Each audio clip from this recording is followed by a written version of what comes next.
In this demo, we're going to be sculpting the hand. I wanted to do something holding onto a guardrail or something like that. And then I'm going to be sculpting the hand onto this tool, Chavant Medium NSP Clay. I think I want the angle of the arm to be slightly off. Just get a piece of clay going for a rough estimation of the hand. So we got the fingers wrapping around here. Add some clay for the forearm coming off there. Thickness in the forearm this way. So I'm going to have the arm coming kind of across. There's so many joints and so many different poses that it's rare that you'll have something that is exactly at 90 degrees. Put a piece of clay for the thumb, wrapping the fingers around. So it's looking like this, very simple at this point. Thumb, a little bit of an indication of the fingers coming around. The inner eminence of the thumb, this big pad right here, we can add some thickness to that. From this angle, I want to get this wrist so it comes up quite a bit. If I want, I can actually close one eye, hold the reference directly up using the sculptor's cheat sheet. Just see if I'm getting kind of some of the proportions and angles. And there's a little tiny fat pad on this other side. On this back side, there's a little bit of a bend in the wrist that way too. Holding them both in the mirror to see the back side of both of these at the same time.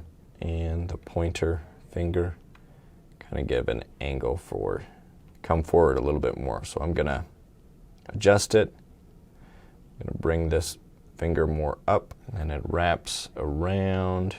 And it doesn't bend too much on this first knuckle of the hand, right there, that first knuckle. I don't know if it's that I have fat fingers or something, but there is kind of a fat pad on the back that goes around, and when I'm holding this, you can kind of see that little bump for the joint, and then another little bump for the fat pad on the back, and then a bump for the next joint. Okay, let's see if we can't work out these fingers. And so I want to remove some of the clay in between there so that it's separate. On this side, I'm looking at it and seeing how much space there is with that separate, how much space between here and here. Little tiny pieces of clay, trying to flatten around where that fingernail is a little bit. I've just been focusing on the thumb, the wrist coming off, and now that first finger, as well as a little bit of the back of the hand. The palm of the hand is a little bit more concave. The back of the hand is more convex, rounded. So that roundness right there, trying to make sure that I've got that established. First knuckle could use just a little bit more mass. So this is what it's looking like right now. So this one's kind of perpendicular to the rod, and then this one bends at about that angle. Add in that middle finger. The knuckle, that middle finger, a little piece of clay, then spread it out that way, spread it out that way. Add a little bit more to the thumb. So there's the thumb knuckle. So 1, 2, and then it attaches at the wrist where it can rotate in a bunch of different directions. But just 1, 2, and then these have 3, 1, 2, 3. And there's some rotation in the fingers, but not as much as in the thumb. Up a little bit more. There we go. That's better. Here's what that's looking like. And I'm coming right into that thenar eminence, and then it's about the same from the pinky to the pointer finger is about that same distance as the thenar eminence. Little ball of clay for that pointer finger.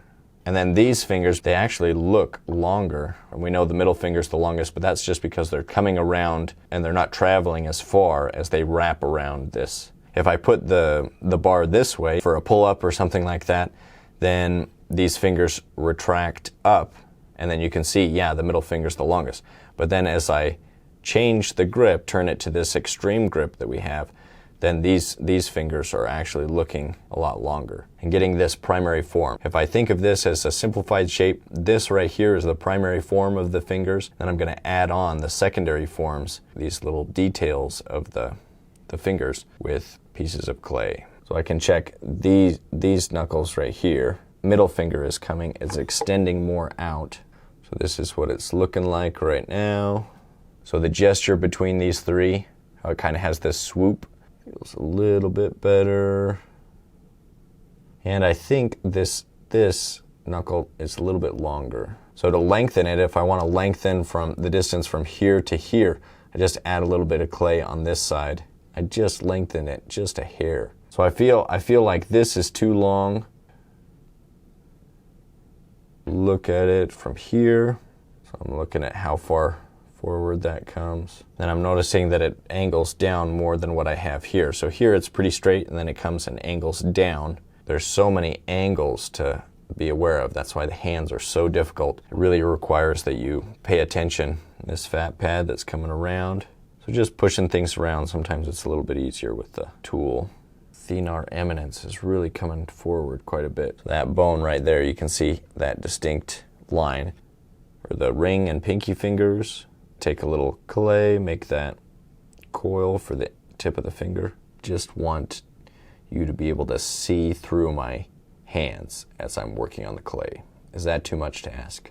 So these, they travel up first, and then like the other one, they change directions. Back of the hand, let's see if I can't get this a little bit more accurate. I have an indication of where that knuckle is on the top. Look at the reference again. And this pinky, there's this fat pad, back of the hand here. Meat of that pinky finger muscle bending this way too much, so I'm pushing it back over.